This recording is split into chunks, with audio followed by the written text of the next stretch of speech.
What I wanted to make this video about is just quickly showing you how to transplant plants in a good way, because there's a lot of things that actually can go wrong if you can get like an increase of at least 20-30% by planting these things correctly.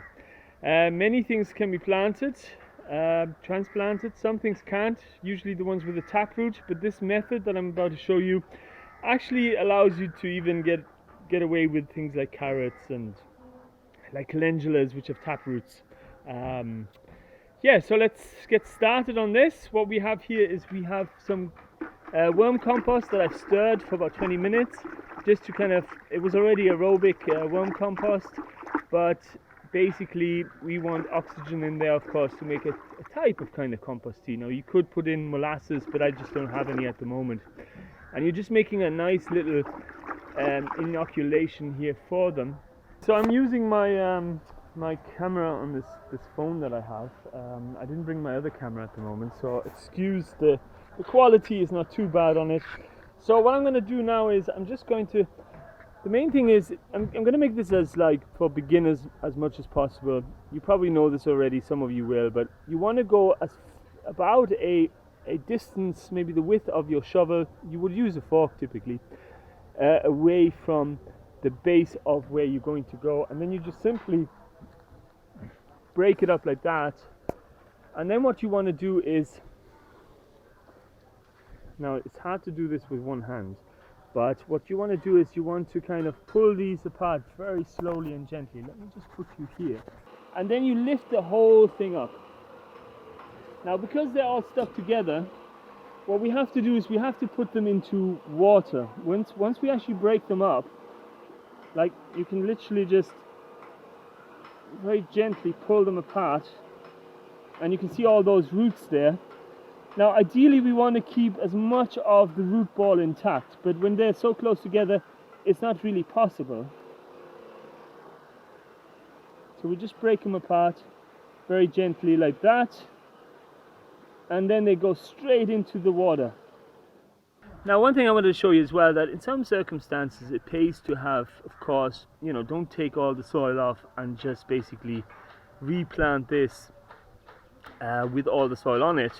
But I want to inoculate all of these, you know, with actual compost tea.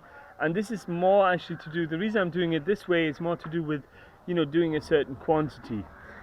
If I was only doing 1 or 2 plants, I would probably just, you know, just try and keep the root ball intact, and that's really going to increase your chances, you know, a couple of percentage of having a bigger crop.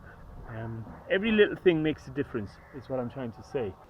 Okay, first thing you want to do is you want to dig a hole, and you want to break it up a little bit, but you don't want to turn it because all the good microbes are going to be on the surface, and you don't want to disturb that. Now we do have, somebody had actually previously put some coconut shells in the bottom, and we don't want too many of those there because that's of course going to inhibit some of the root growth.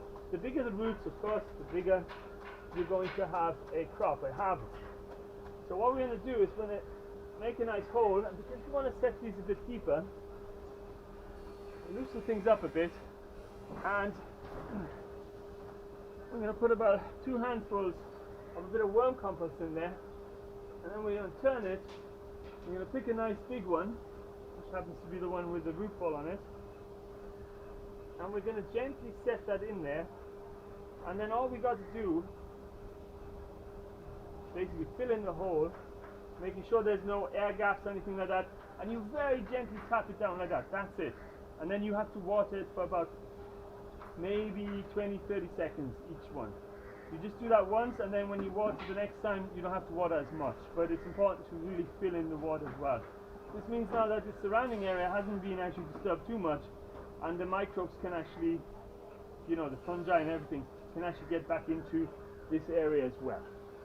Okay, so it's 4 days later. I'm just doing a bit of watering, and basically, as you can see, most of them are taking, and I just wanted to really quickly show you how to know which ones are not going to make it and not worth it. They're going to run to seed, or they're just going to flat out die, and then the ones that are all going to make it. Now, see the one I'm watering there?